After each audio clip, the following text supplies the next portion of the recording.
Welcome to the 8 Billion Project, where we're on a mission to make an impact by discovering and sharing the purpose of every person on this planet. I'm your host, Liza, Florida. Enjoy today's episode. Hi, everyone. Welcome to the 8 Billion Podcast. I am your host, Liza, Florida, and today we've got a special guest, Mr. Michael Lauria from Australia. Michael is a husband and father of 3. His mission is to positively engage the lives of 1 billion men around the world to live lives of meaning and purpose and serving the world from the unique zone of genius. So everyone help me welcome Mr. Michael Lauria. How are you today? Thank you for being on the 8 Billion Podcast. Oh, thank you, Liza. I really appreciate this. I'm looking forward to it. Yes, no, absolutely. I've been excited, like I told you, been excited to actually interview you, especially because we have very much similar type of mission. I'm trying to impact 8 billion lives. You're trying to impact 1 billion lives of men. Now, how did you come up with that number? Because a lot of people tell me that I have a very ambitious goal for 8 billion, and I'll share with you why mine is 8 billion. Yeah, I'd love to hear that. So my mission started off, interestingly enough, a few years ago. I thought, and maybe 5 years ago, I thought, if I can positively impact the lives of, say, 100,000 men around the world, I think that's a life well lived, right? And it is absolutely, it is still a life well lived if you can positively engage the lives of 100,000 people around the world. That's a life well lived of contribution and service. And then as I went along my journey, and then I wrote my book, Forging Excalibur, 2 years ago, what was happening was I was finding that people were engaging with my content and engaging me as a coach at a much higher level and a more rapid rate than I could have anticipated. And I thought maybe this mission is a little bit too limiting. Maybe I can do better than that. And so I increased that to 1 million, from 100,000 to 1 million. And so then I wrote my book, Forging Excalibur, and I put it out there, I published it, and it just went crazy. People were buying it all around the world. Up until this point, it's been out for not even 2 years now, and it's sold upwards of about 16,000 copies around the world. And so when it did this, one of my friends said, maybe you need to increase your number again. And I said, yeah, I might just do that actually. So I put it out there and it was 10 million. And then I did my first Forging Excalibur retreat, and I picked up one of the participants from the airport at the time. And he said, you know how you teach us all about limitless potential and how we have the potential to achieve anything in life, and we shouldn't limit ourselves in regards to our purpose and our missions? And I said, yep, absolutely. He said, do you think you're limiting yourself at 10 million people? And I said, yes, you're so right. And so I increased the number to 100 million. And then I did the rebranding exercise for Forging Excalibur about 6 months ago. And once again, it seemed to connect with more people. And I got the podcast and the TV show. And then when I started doing the TV show, they said, you know what, we have potentially 400,000 viewers for every episode that you do, every single time you go live. And so then I had to take another look at my mission, Liza, and I thought, once again, it's too limiting, because 100 million people, and I'm doing an episode a week, plus that turns into a podcast. They extract the audio and turn it into a podcast episode for my TV show, plus all of the interaction I'm getting on social media, all the interviews I'm doing, all the other stuff, and my programs too. And it's like, I need to raise it again. So that's how it became 1 billion men. And I really focused on men as opposed to people, because I think 1 billion people is easier than 1 billion men when you're being really targeted. So anyway, that's how the mission has sort of expanded over the last few years. Well, that's amazing, because my next question was going to be, why men and not everyone, why not both men and women? So now I see why. Well, it's actually interesting. Yeah. Sorry. No, go ahead. I'm so sorry to interrupt. No, that's okay. It's actually interesting that you say that. So up until this point right now, and I got some numbers in last night, and the number right now is I'm up to about 7.5 million. So, and that's men, right? up to this point. So that's still pretty good. I'm pretty happy with that. And given the fact that it's only really been 2 years since the book came out, I think that's exceptional, and I'm really happy about that. And I can't take all the credit. I have people helping me with different things too. But that's the mission. And it was very interesting because maybe 2 weeks ago and 3 months prior to that, somebody said to me, you know what, women would really benefit from what you do as well, because you're working with men, and that's good because there's a lack of, good quality help out there for men going through stuff. There's heaps for women, but there's not very much for men. And it's awesome that you're helping men. But then what about their partners? What about their wives and their partners and their families? Like, imagine bringing their wives and their partners into the fold, coaching them in the same way as you do men. And then these men and women together can start creating relationships that are really powerful. And so I did a bit of an experiment a few days ago. I don't know if you saw it on my Facebook feed, but I did a bit of an experiment. I found a really powerful image of a female knight, and I put it out there to women, and I said, ladies, who would like to work with me in a group environment? And I basically teach you the same stuff as I teach men, create powerful relationships, et cetera, et cetera. And do you know, within 48 hours, there were 150 odd interactions in that post. Wow. Women saying, me, I want to work with you. Me, we want to learn what you teach men so that we can support men and so that we can step into our own powerful feminine as well. And so now I'm developing programs for women too.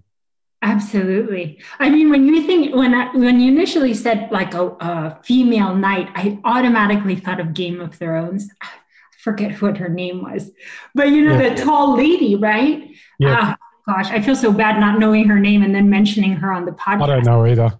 But she comes off as exterior, like she's very strong, but because she's had her mission. She was raised to be very much like a knight, a male knight.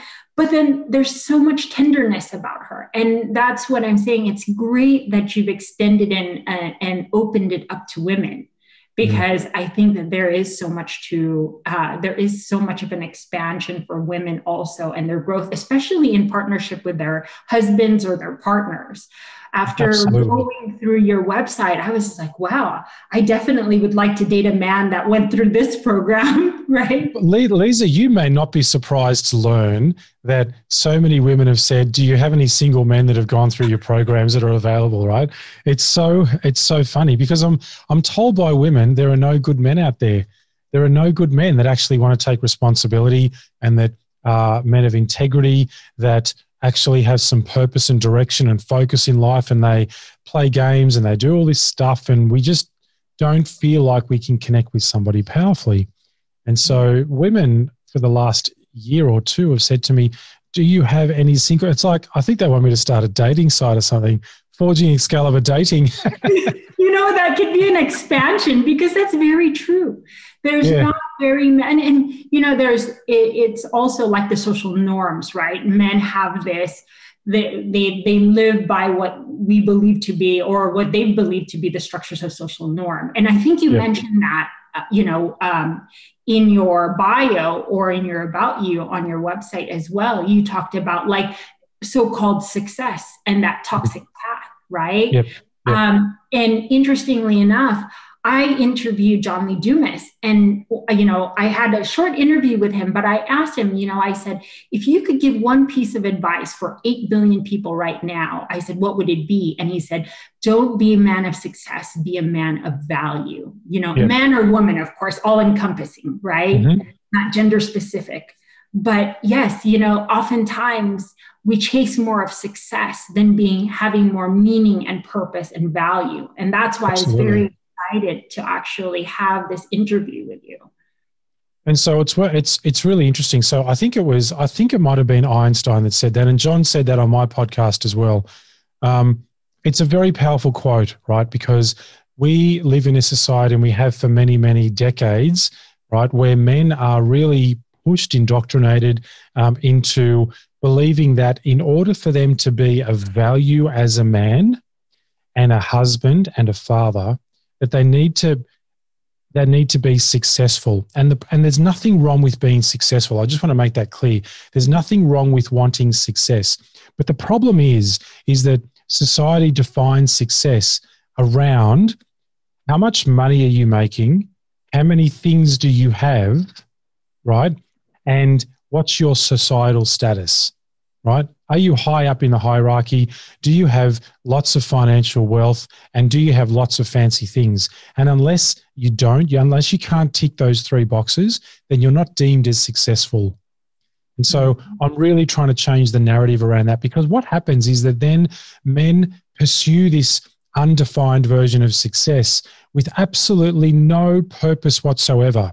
They just, and the problem with the fact that it's undefined, and not many people can actually say, when I ask men, I say, what do you think would constitute success for you? So when do you know that you're successful?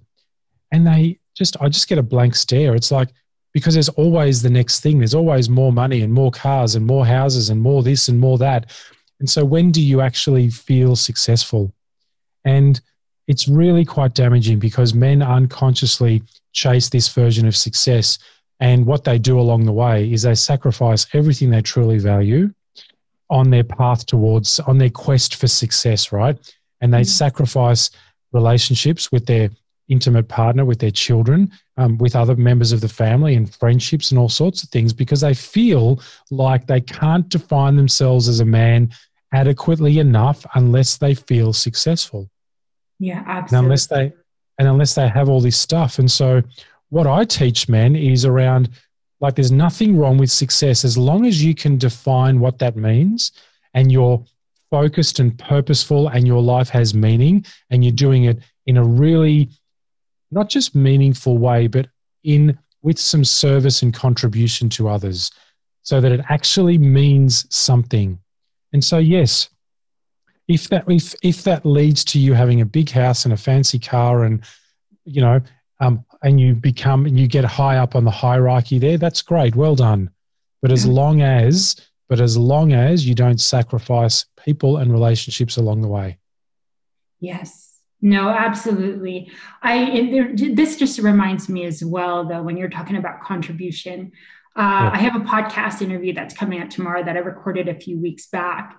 And a gentleman changed the trajectory of his life simply by attending a men's retreat that he had no clue what would happen, but it completely changed the trajectory of his life. And basically what he was saying was, being in this room of phenomenal, extraordinary men, them not even having to suggest what he did, or what he should do, but them allowing him the space and being in their presence, literally an imparting came through him, either through prayer and meditation. And from there, and this was just last September for him. Since that time, he's releasing a book.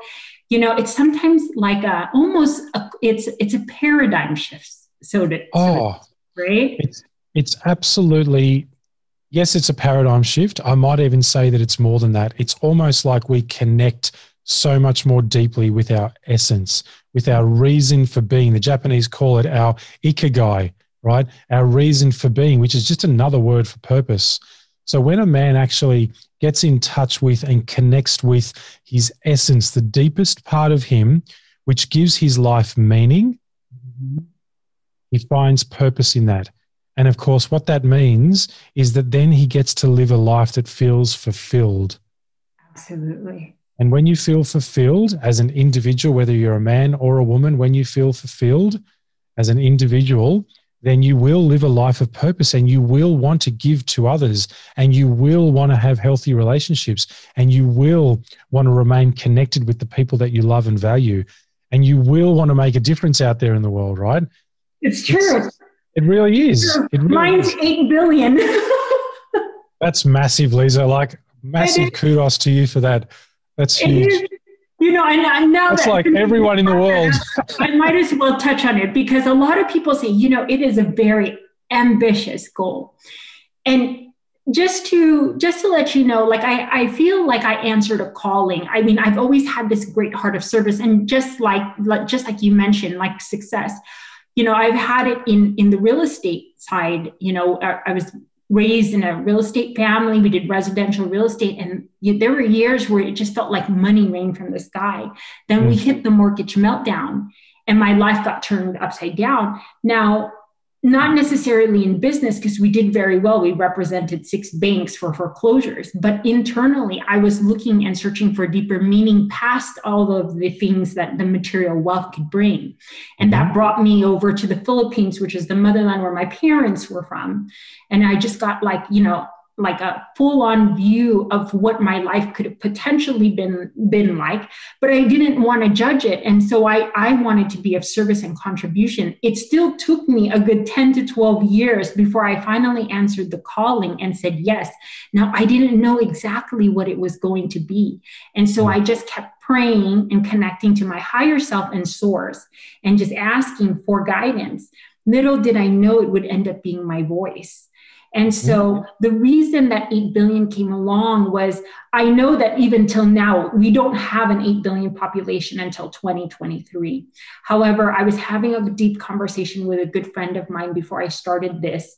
And I said, we almost have 8 billion people on this planet. And in essence, there's 8 billion souls. That means there's a light in each person. Now, I don't know if I'll ever in my lifetime be able to do 8 billion interviews. I'd love to try, but I was just going to say there's 8 billion different stories of every different life and purpose path that everyone is going to take.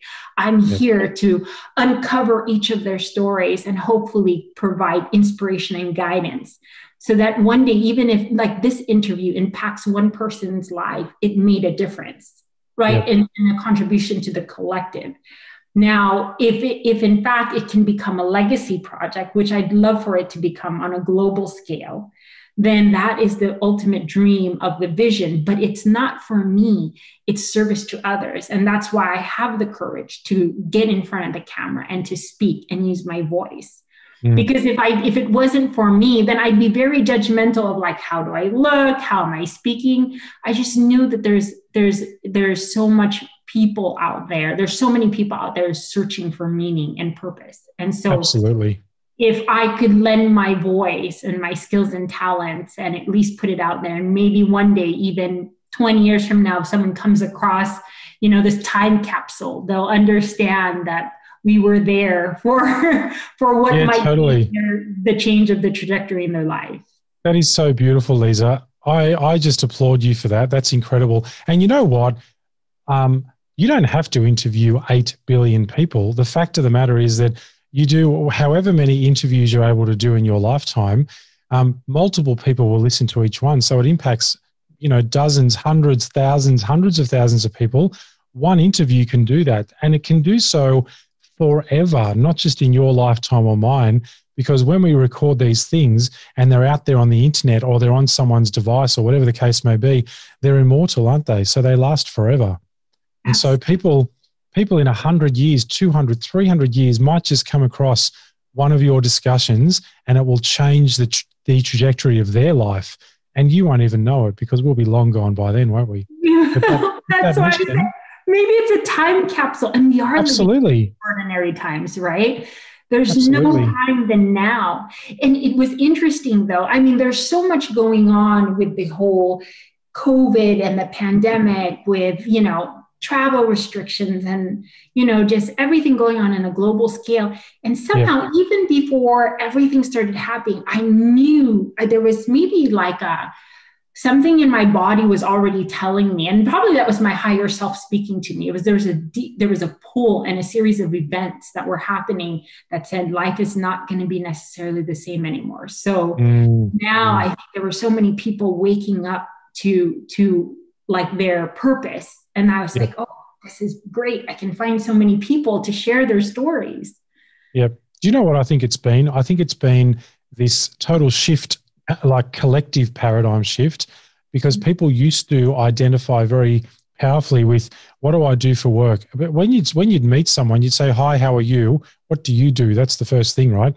And people identify so much with their name and what they do for work.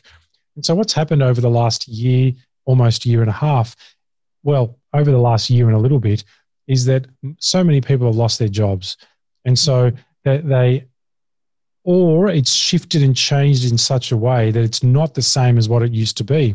And so I've noticed that men in particular, because I work with men have lost that sense of purpose and meaning in their lives, because it's like, A, kind of lost my job. And so that's the thing that I've been doing for 20 years. B, I now can't provide for my family. What does that mean for me as a man and as a provider, right? And C, who am I? Like, I've identified with all of these things over the years, and now, like, my job and, of course, relationships have broken down and all sorts of things have happened over the last year. And so the job goes, the family goes, the relationship disappears, and men sit there and go, what is the purpose of my life? Mm-hmm. And so then they go on this quest, this seeking of purpose and meaning. And I have been so much busier over the last year than what I've ever been before as a result of this crisis of purpose worldwide. Right? Isn't it amazing? Because, yep. Even for myself, like real estate has been my career. And yep. So when I went into this whole thing about designing the website, I was like, on one side, my podcast doesn't even relate to my career. So how do I mesh it all together?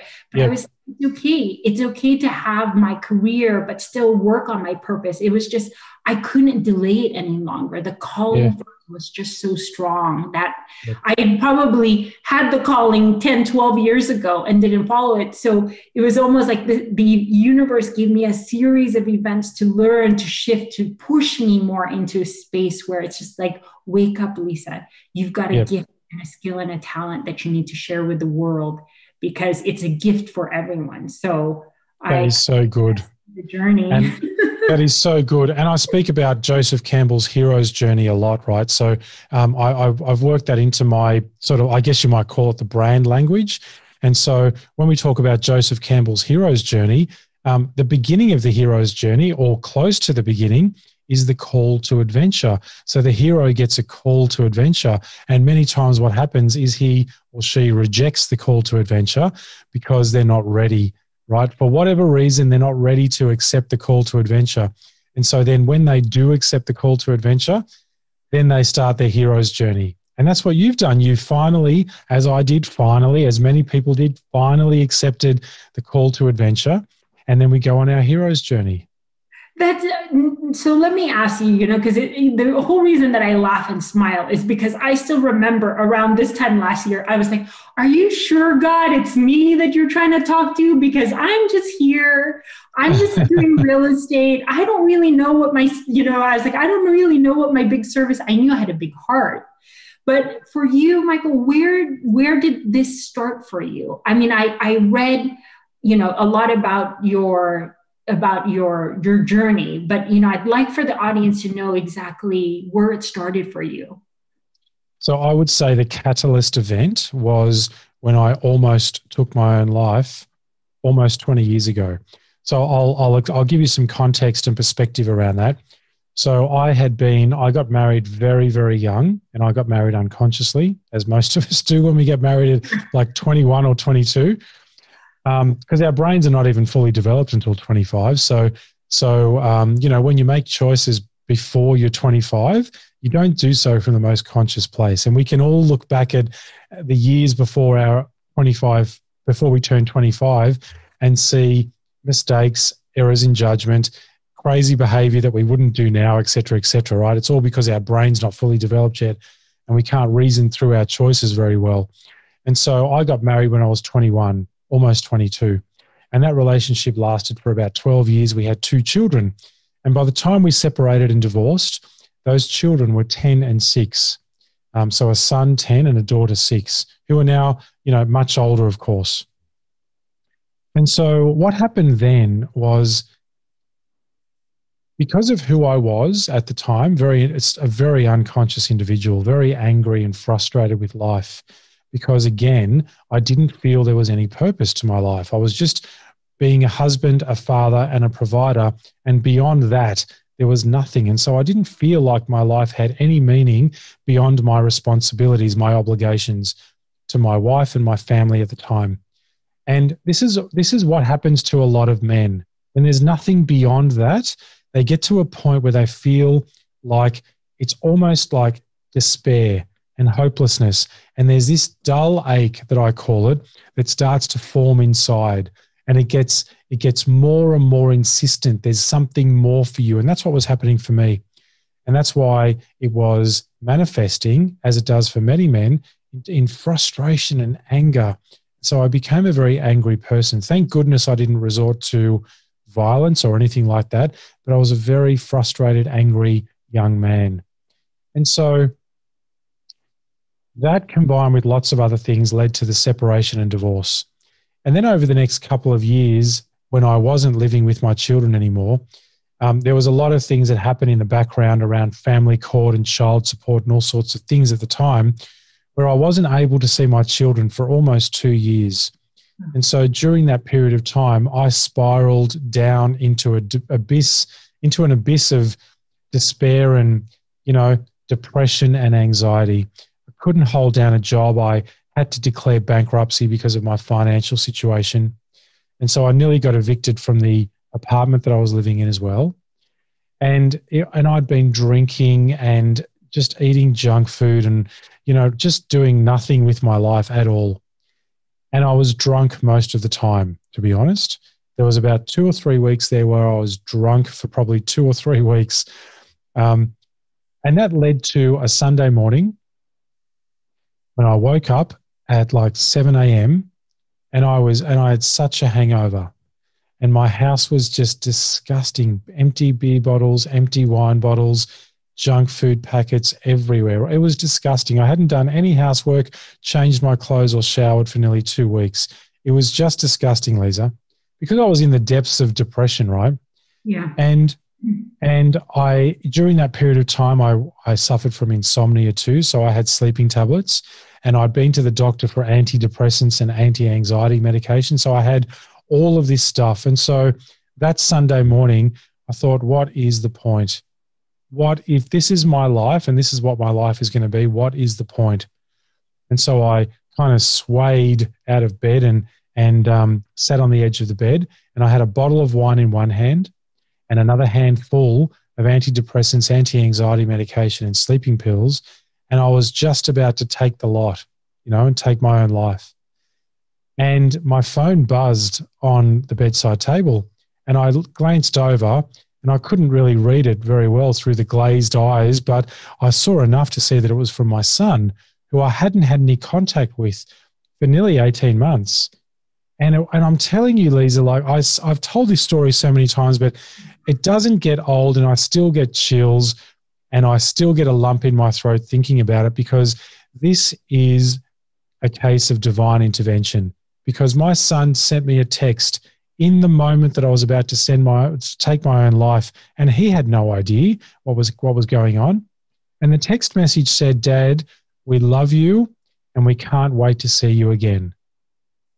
Like, even now I can feel the tears welling up, right? Because, and I've told this story, I don't know how many times in over 200 podcasts that I've been on, when people say, where did all this start for you? I still get chills, Liza. And so that was a moment of divine intervention. And I looked at that text and I thought, this is not the man that I want to have become, right? And I know I have something deep inside of me told me, and it was my higher self, my guidance, my intuition, you will see your children again. And it's like, is this the man that I want my children to see? This man who's been drinking, for the last 2 or 3 weeks, about to take his own life, about to be evicted, bankrupt, depressed. Is this the man, is this the model of the father that I want my children to experience? And the answer was a clear no. And so I got up out of bed and I did what, Jordan Peterson wasn't doing everything that he does now back then. But the very first thing I did was I cleaned my room. That's the thing that Jordan Peterson says, right? You get up, you clean your room and put yourself back together. And so that's what I did, Liza. I cleaned my room, I made my bed, I had a shower, I cleaned my whole house, and then I went out into the world, which I hadn't been out in 2 or 3 weeks. And I got myself another job and I put myself together over the next 6 months or so. And of course, when you have that paradigm shift, when you become a different version of yourself because you've had such a deep emotional impact, the way you show up in the world is then very different. And so the next time I was in family court, I was a very different version of myself than I was the previous time. And so the magistrate, the judge, looked at me and he said, something's changed about you. Something's changed about you. And he said, I need you to do this, this, and this, and then we'll talk about you seeing your children again. And so over the next 3 months, I did everything that he asked me to do. And I went back to court again, and I got to see my children again properly. And so at that point, it was just over 2 years.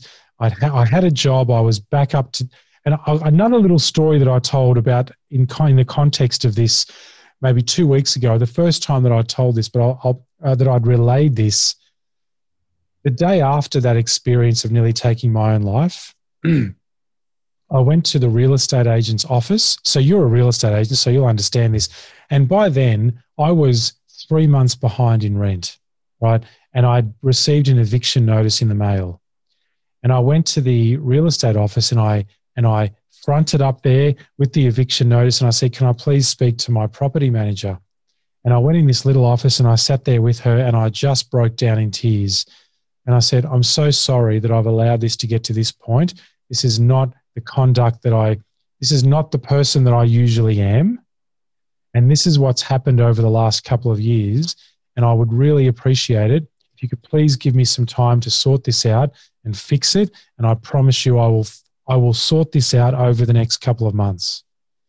And she said, okay, Michael, give me a moment. She went out. She made a phone call to the landlord, I found out later. And she came back and she said, okay, the landlord has said he's going to give you 60 days to sort everything out. And you're safe. You're not going to be evicted. So we're there doing paperwork, Liza. This is the day after I almost took my own life. And then there was a knock on the office door about half an hour later. And it was the landlord, and he came in. And again, I'm probably going to start to well up here, right? But he came into the office and he said, you're Michael, are you? And I said, yes, I am. And he said, and he told me his name. And he said, I'm your landlord. And he said, can you just stand up, please? And I stood up. He gave me the biggest hug you could ever imagine. He said, Michael, I feel for you. I've been where you are. And he said, I'm here in your corner. Whatever you need, just let me know. And it's like the universe. It's going to make me cry. I'm like, what? Oh, Liza, I tell you what. And that was the beginning of the rest of my life. That was in that moment, so many things happened for me. Not only did my son save my life, not only did I have an emotional impact that changed everything about my thinking and who I believed I was and what I was capable of, but then I experienced the goodness and kindness and decency of humanity as well. Yes. Right? Because from a legal perspective, that man could have kicked me out of that home but he didn't. And so, yep. Wow. I'm telling you, that is an amazing story. And it reminds me so much, and that's what they typically say, right? Out of the deepest of pain and the darkest of hours is where the light Correct. actually starts to shine, right? Or the light is lit. And that's why I'm saying, and some people are like, no, there really are not, there are some people that don't have light. I was like, believe me, everyone has a light in them. Some are not as bright, or some are not even lit right now, but there is. And that's why I'm saying there's no human, there's no exception to the rule. Absolutely. Everyone has a light within them. Everyone at their core is kind, right? Everyone at their core is kind. I truly believe that. And so then from that point on, I went on a journey of putting my life back together, putting myself back together. And about 6 months later, I secured a full-time job. This is 6 months after. I secured a full-time job. I caught up with all of my rent, and I paid in advance too. I was able to see my children again. Life was looking much better. And then I had another moment, and I thought, you know what? There must be other men out there who are going through or have gone through similar experiences as what I have and what I still am, because it was still hard. It just wasn't as difficult as what it has been. And I thought maybe I can help them too. So I enrolled in a diploma of counselling, and I thought, I'm going to do this and I'm going to help other men. And so I enrolled in my counselling diploma.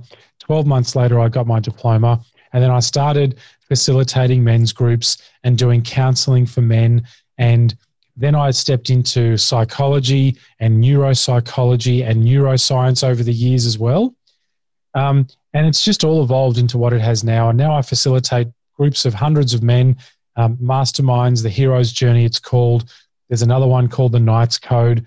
I do one-on-one coaching with men too, and I'm just now starting to bring on men who I'll be training to be certified Forging Excalibur coaches as well.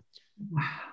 And yeah, so it's just crazy, Liza, but when you find purpose in life, and it usually comes from your deepest, darkest, greatest adversity, it really seeks for you to connect with yourself at deeper levels.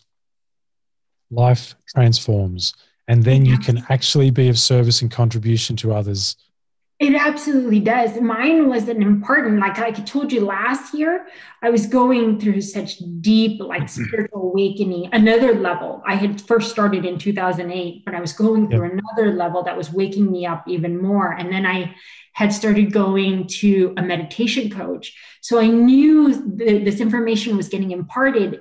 And then I said, okay, I know it's kind of big. Like, what is it?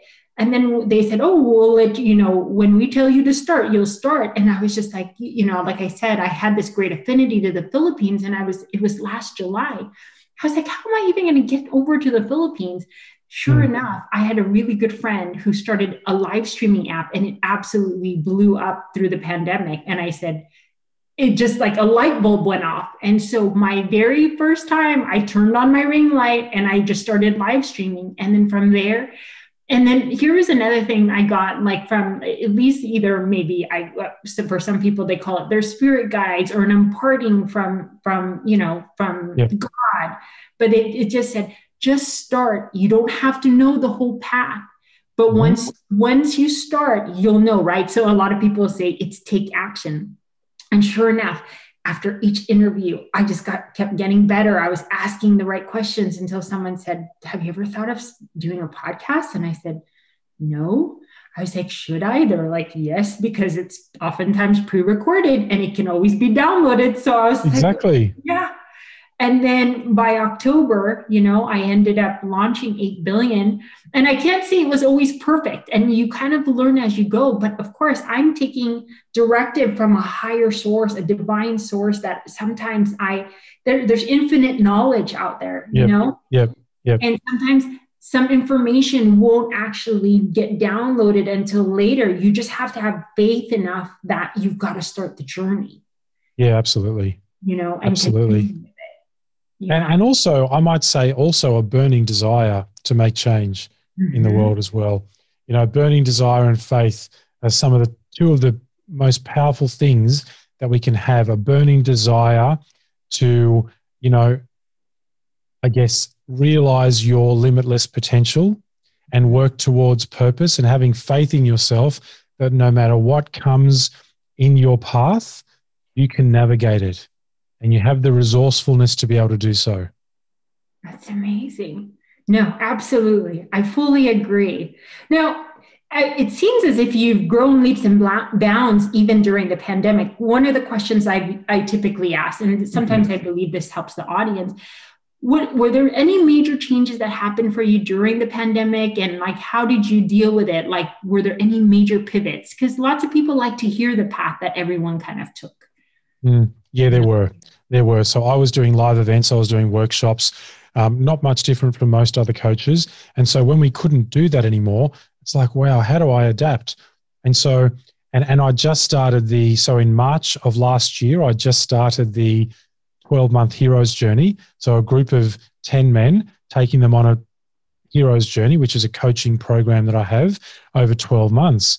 And part of that was every 3 months we were meant to catch up in person and do live weekend workshops. And it's like, wow, we can't do that anymore. So what do I do? So I had to just get resourceful and adapt, as many people did, and figure out a way to deliver the workshops online, which many people did as well. And then there were other considerations too. And so the other considerations were that I was working from home at the time in a home office. Mm-hmm. And we have a four-year-old daughter, my wife and I, and she couldn't go to, kindy. She couldn't go to care. None of that, all of that closed down. And of course, now every day there was this little 3-year-old running around, daddy, daddy, daddy, knocking on the door, wanting to come in and see me in the office. And of course, I couldn't get anything done. And so then I had to figure out, well, now I need an office. I need to find somewhere that I can use as an office. And so I found somewhere and did that. And it's been an ongoing process of getting resourceful and not allowing yourself, and I think this is the thing, right? Not allowing yourself to be a victim of external circumstances and simply going, you know what, how can I adapt? I'm an intelligent individual. This is what everybody could be saying to themselves. I'm a reasonably intelligent individual. I'm not all that incompetent. I can find a way through this. And if I had all the answers, what would the answer be? Right. Right. Absolutely. And then just figuring it out, finding solutions instead of problems, Yes, absolutely. I fully agree. One thing, you have an incredible story, and there's so many other questions that I'd love to ask you, but, I know with our busy schedules and everything, and I do ask this, on occasion with some of my guests, but if you had the undivided attention of 8 billion people, wow. You had the stage for, maybe this is your, people call it 15 seconds of fame, or, or maybe even just 5 minutes. What are some parting words that you'd like to leave? And even this could, like what we were saying, is one day this could be a legacy podcast for people in the future to hear. What would be, with everything that you've experienced in life right now, what would be your parting words, or some words of wisdom to share with humanity?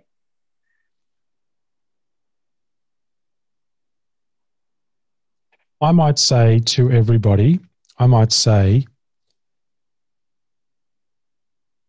as much as you possibly can, number one, find purpose in everything that you do and live your life with an attitude of service and contribution to others, keeping relationships at the forefront, good quality relationships at the forefront of your consciousness.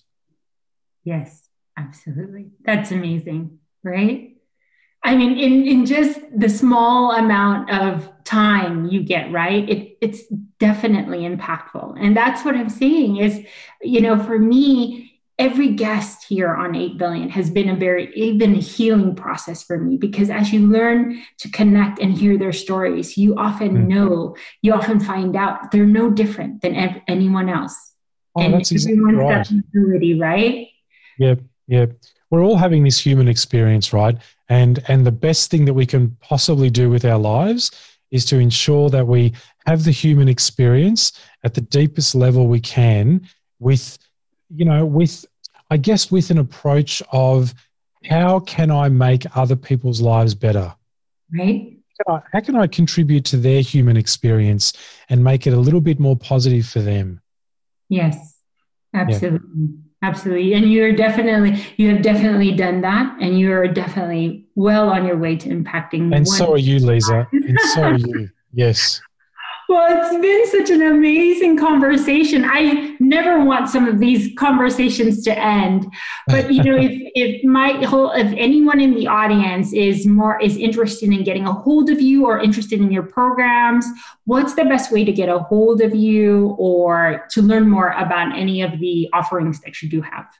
Yep. Everything, including being able to contact me, is on my website, forgingexcalibur.com. Awesome. And I will go ahead and put that down in any of the description, whether it's on YouTube or any of the audio platforms that this will actually be on. But thank you so much for sharing your incredible journey. And like I said, if you ever would like to come back and share more or impact more lives, you're always more than welcome on the 8 Billion podcast platform. Oh, thank you, Liza. It's been awesome. I appreciate it.